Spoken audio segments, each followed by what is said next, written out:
Welcome to Haunted by Proxy. I'm Landon. And I'm Joey. This story is called Biffy the Longwing.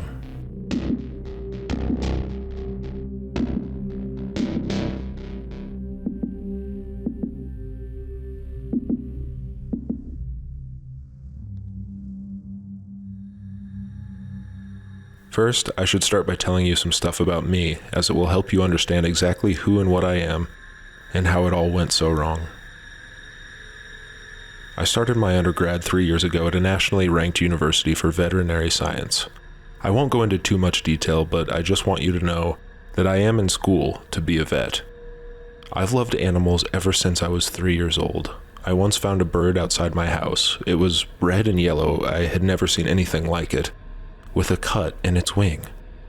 I tried to help it, but being so young and unsure of the world, I accidentally hurt it more by picking it up and moving it into a bin.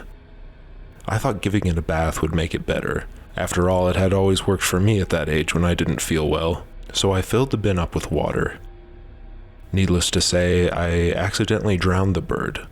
I forgot to take it out of the bin when it was done with its bath on account of I was taking a bath of my own after my mom saw me playing with a bloody bird. Flash forward to now. I am 22 and in grad school for veterinary science after moving through 4 years of coursework in only 3. I am advanced, to say the least. When I'm not in class or studying to be the best vet I can be, I'm at the gym or getting drinks with friends. I am petite, 5'5" and only 105 pounds, after a full night of drinks, that is. I am what some would call fit and constantly work on making sure I look good in leggings for my Instagram and TikTok. I mostly have guy friends, and at least 4 of them have tried and failed to date me. I am just too committed to my schoolwork and my fitness to have time for a serious relationship. They all tell me constantly how pretty I am, but I always say my mind is beautiful, not my face. They assure me both are. Point is, you need to picture me as a tiny, helpless, sexy, smart, active, scared, big-bootied genius. I only tell you this because it will be very important later on. Ambition runs as thick in my family as our voluminous brunette hair. My sister has been traveling the world with Free World, a nonprofit organization that spreads ideas of democracy, liberation, and the powerful message and tenets of institutional organized religion to parts of the world that otherwise would not hear of these powerful concepts. She says it is more than just missionary work, but sometimes it seems like mission impossible. She explains that they often have to sneak in and out of places that don't want them, and also it is nearly impossible to talk to people in foreign countries when you don't speak their language and are trying to promote high-concept ideas like a merciful God creating evil because he was mad at us for not worshiping him enough. As I write this, it seems crazy that I would soon know the impossible feeling of living with evil myself. Anyway, I had just finished my midterm exams and was ready for a week off. I needed a week to recalibrate, work out, and just spend some time on myself. My sister texted me, however, and said she was in town with a, quote, big surprise. I was excited to see her, and to see what she had brought me from her travels, but I'm not going to lie, I was a little disappointed I couldn't get right to the gym and work off some of the stress weight I had put on. I had gone a full day and a half without doing deep lunges. I was doing myself and my followers a disservice. Now, of course, I wish she never came at all. My sister showed up to my apartment, and when I opened the door, I screamed, "Hoopa loopa, dream girl!" This was something that we always did, even as kids. It was something that we got from a TV show or movie and just stuck with us, up through our adult years. Well, up until now. She didn't scream it with me and in fact looked a little ill. She said she was just jet-lagged, which made sense. She looked tired. I let her in and made a spot for her to nap on the couch. She said she didn't need to nap at all, but sure enough, as soon as she rested her head on my new pillow cube, that I got through a TikTok sponsorship just for full transparency, she fell right asleep. As a side sleeper, she was immediately comforted by the right-angled design of the pillow cube. I sat there for a while and waited for her to wake up, but she kept sleeping.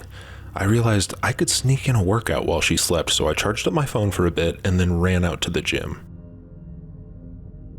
2 hours later, when I came back to my apartment, she was still laying on the couch, but she was staring at me. I said, "Hoopa Loopa, dream girl," thinking she was awake.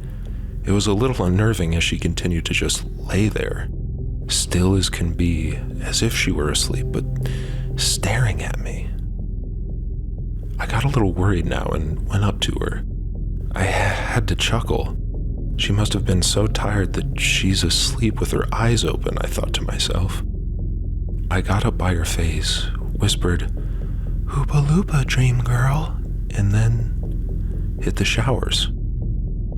The rest of the night was a bit of a blur. I was tired too after a week of midterms, studying, and learning a few new TikTok dances from Black content creators and passing them off as my own. I slept almost 10 hours, one more than usual, and when I went out to the sitting room where I left my sister sleeping last night, I was shocked to see that she was still there, asleep. I was worried now. It had been 20 hours at least, and I just thought that couldn't be good. I started to pet her head and whisper in her ear gently, "Wakey up, Buttercup, eat the stew before Drew," which is an old saying our mom taught us when we were kids and has stuck with us for years now. We asked Mom who Drew is and why we need to eat the stew before him, but she always just told us to ask our father if we ever meet him. My sister still wouldn't wake up. I started shaking her gently. Nothing. I was getting very worried now. I had seen unconscious animals more times than I could count in my clinic sessions, but seeing your own sister like this was worrisome, to say the least. Finally, I shook her quite hard. Her eyelids shot open, and I swear I saw in her eyes a reflection. It was just for an instant, and I could explain it away as simply my reflection staring back at me in her wet and tired eye. But no, it was something else. I could see her. It was her face looking at me, reflecting in her own eyes. As long as it took me to run through the scenarios in which I could be making this all up in my head, the reflection was gone. I ran through everything. We do look similar. Her hair is a little more bronzy than mine, but our strong brunette curls run in the family. Her face is a tad puffier than mine, her eyes a little paler blue, her neck not quite as toned, but overall we look similar enough. It could be my reflection, a weird play of light hitting just right, my own mental health and all-around tired state. Before I could even react to anything at all, she hopped up from the couch and grabbed my arm. "Are you ready for your surprise?" She seemed so normal, her bubbly, almost over-the-top, joyous attitude seeping from the tired cracks that were seemingly gone now. I was just happy to see her up and energized, the small fright I just had vanishing as quickly as she pulled me out the door. We went for coffee, did a few TikToks in a crowded store, got lunch, and finally she took me to her hotel. It was in I'll just say it. It was in a bad part of town. I was shocked when the driver pulled to a stop outside the building. I thought we were just driving through as a shortcut or that he had the wrong address, but no. My sister, without missing a beat, jumped out of the car and looked back through the window. "I'll just be a second." I waited in that car for 20 minutes. The driver and I sat silently because I asked him to turn his music off, as we waited for her to waltz back down to the car. I texted her a few times. "Hurry, the driver is staring at me weird," and "Hurry up, I think he's going to make a move," or "Hurry, the driver just sat on my face." But she didn't respond. I got out of the car and closed the door behind me. I turned to the driver and asked him to wait 5 minutes as I ran up to get her. He nodded his head yes. I told him not to speak to me directly, and rolled his window up. I looked around the street. Dirty, disgusting, scary even during the day. I walked into the hotel and realized in great horror that it was actually a hostel. My sister had been sleeping in a room with other strangers? People get killed in these places. Hadn't she seen the movies about it?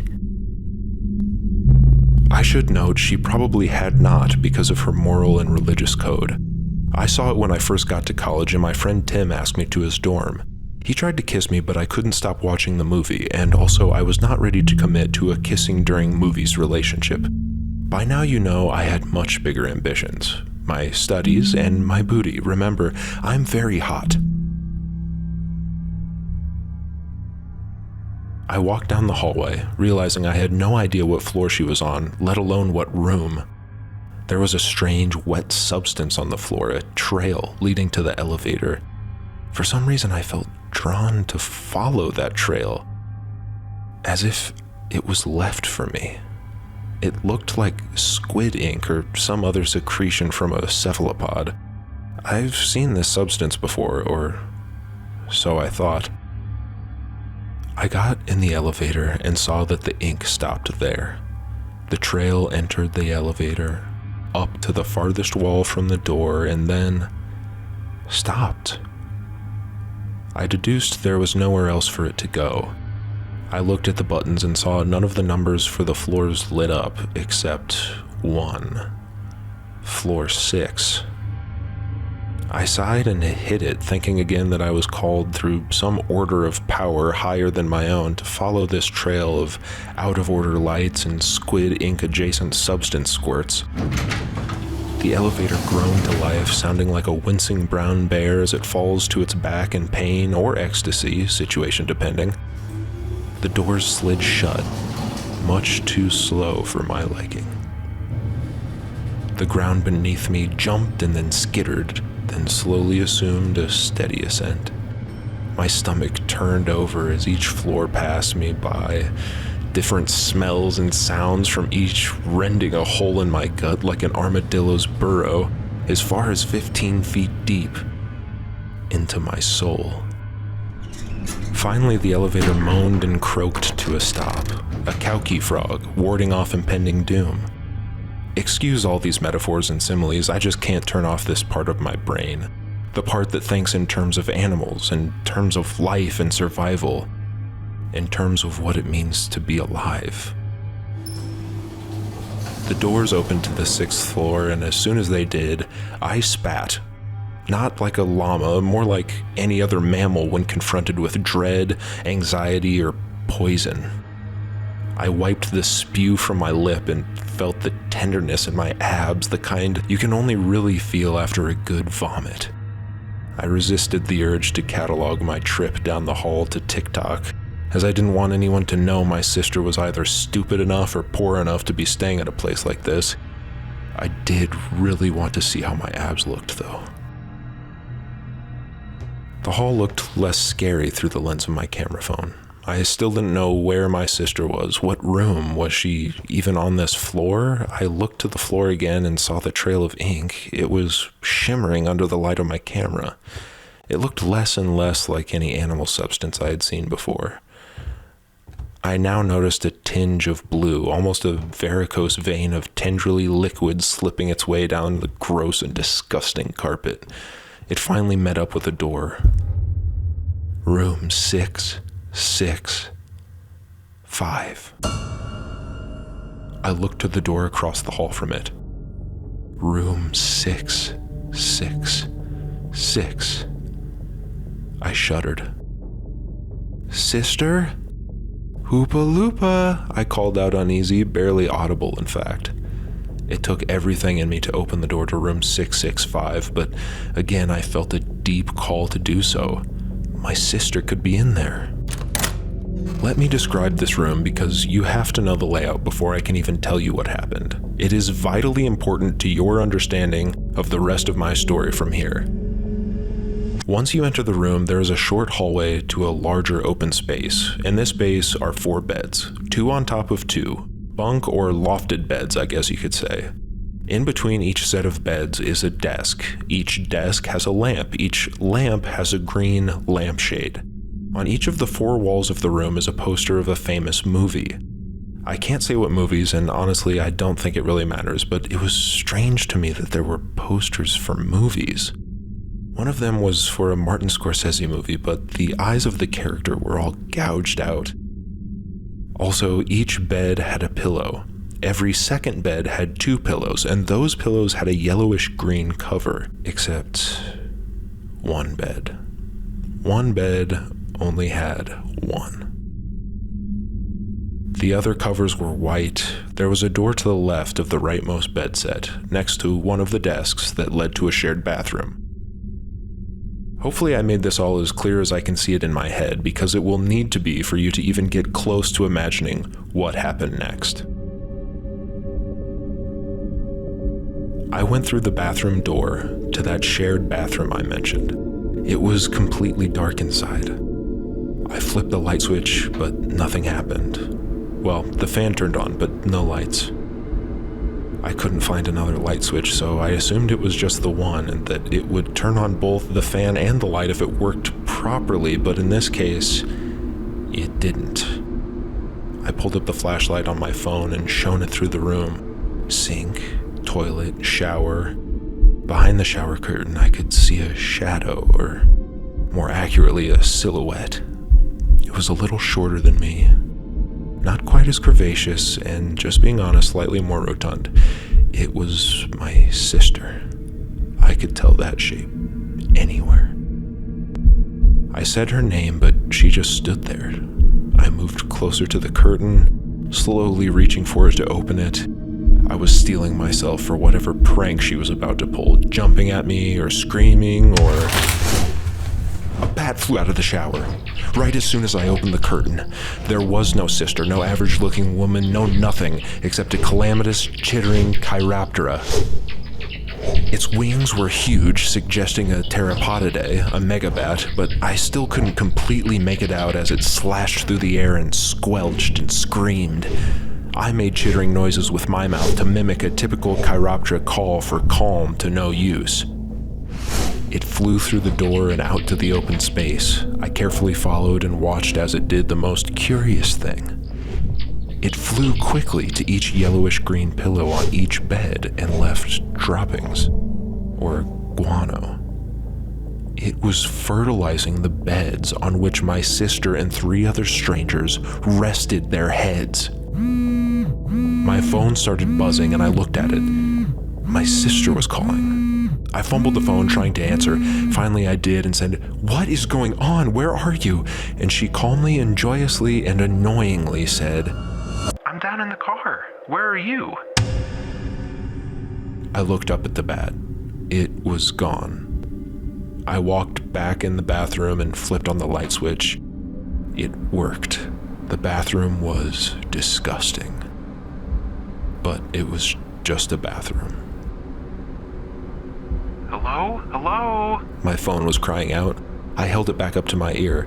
"Come on, let's go back to your place. I have your surprise waiting in the car." I didn't know what to say. I blinked and rubbed my eyes, trying to scrub the surreal sight I just witnessed from my brain. Okay, fine. I'll be there in a sec." I walked back down the hallway as fast as I could. I just wanted to get out of there. I didn't look back, but I could hear doors opening.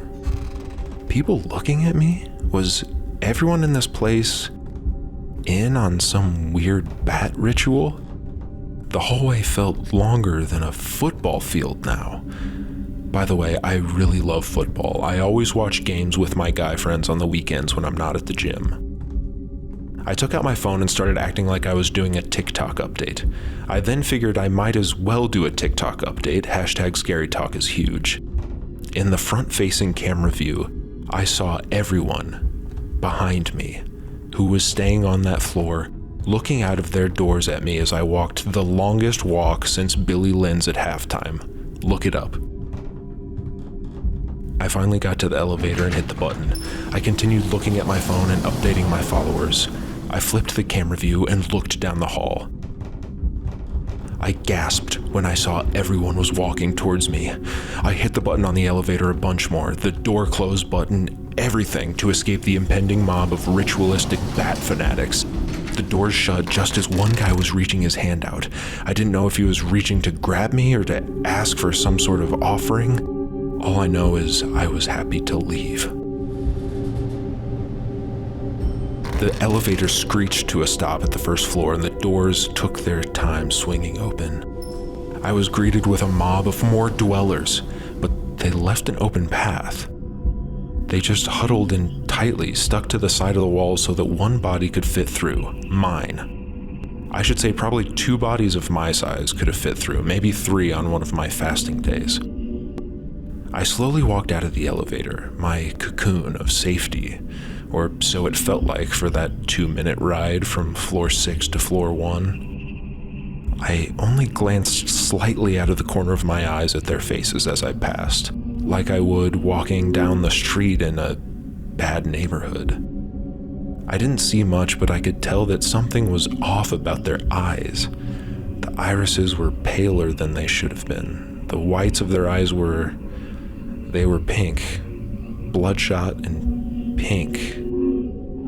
One of them smiled at me and I could just barely see 2 front teeth about an inch apart from each other, chiseled down to what looked like fangs. I moved a little quicker, no stranger to escaping leering glances and seemingly predatory smiles.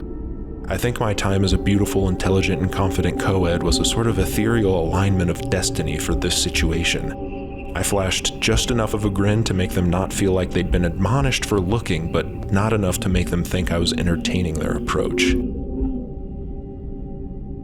I finally reached the doorway and ran the last few steps out to the car where my sister was sitting in wait, completely normal. "What took you so long? You're gonna have to pay this guy $1 billion for waiting so long." I was dumbfounded, but I got in the car and the driver took off back to my apartment. I just stared blankly ahead. I could only think of what I had seen. I heard vague snippets of what my sister was saying. Something about wanting to go full keto, something about an IKEA hack from #IKEA Talk, something about not having seen her boyfriend for 6 months and wondering where he is. We finally got back to my building, and when I tried to get up, my legs barely worked.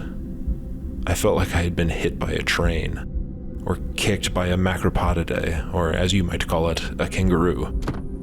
My sister helped me out of the car and walked me to the door. I begged her to come stay with me for the rest of her trip. I told her something was wrong with that place she was staying. She looked me in the eyes and said, "We'll be staying together soon." I glimpsed again the reflection of her own image in her eyes.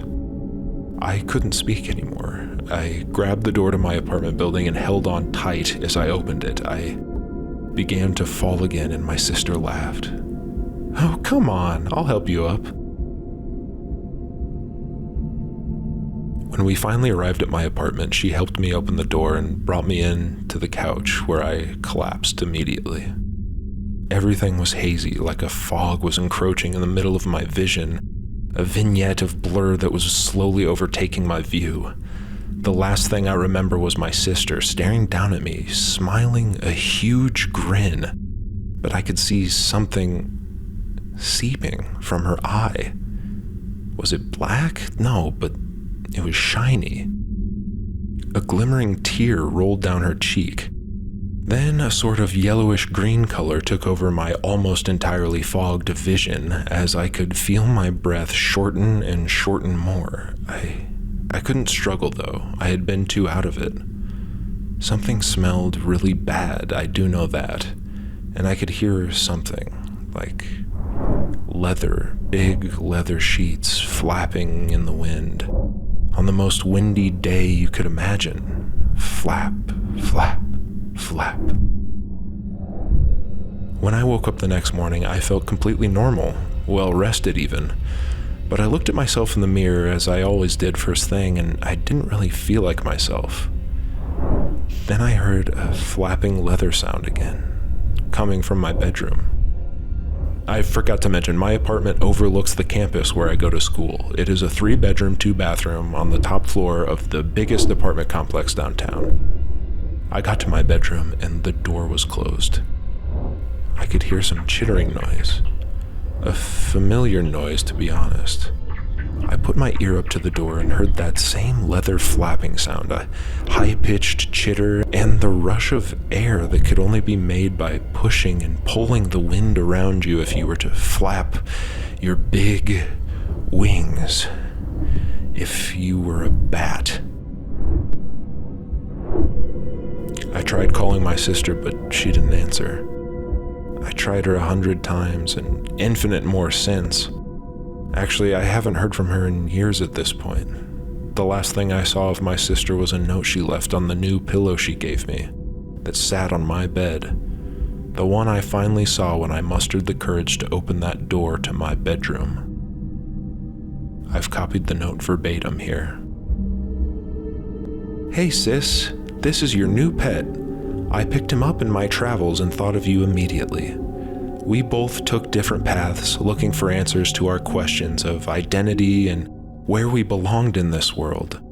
I focused on outreach and trying to bring the freedom of restrictive religious indoctrination to those that may have never heard of it. You focused on self-care and betterment. But what we both decided was to take care of those that can't take care of themselves. And so when I found Biffy the Longwing in a cage in a tribal community that our mission group traveled through, I knew I had to take him and set him free. So here he is, in an apartment suite with the most promising veterinarian to look after him. The community we took him from was a savage place. The people hated us and ran us out, especially after stealing their god. Yes, these people believed Biffy was their god. We tried to convince them otherwise, but they wouldn't hear it. Well, they couldn't really. We didn't speak their language and they didn't ours. Anyway, we took him in the night and they hunted us for days. They left markings around our camp, pictures of a god-sized Biffy overlooking an entire community. I didn't realize then what I would later realize. They were right. Biffy is special. If you look Biffy in the eye, he will unlock a higher form of truth within you. I did, and I have been forever changed.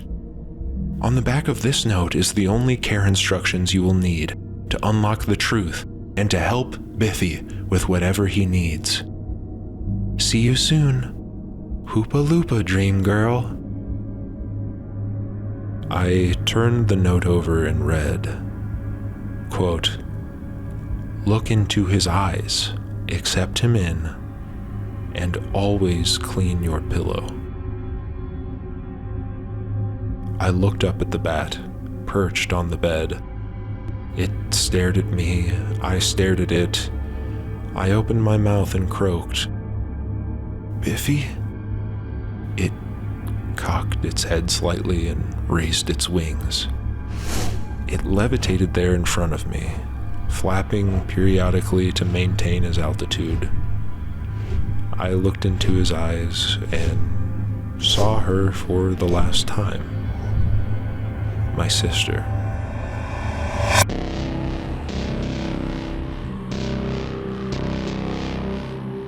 This has been Haunted by Proxy.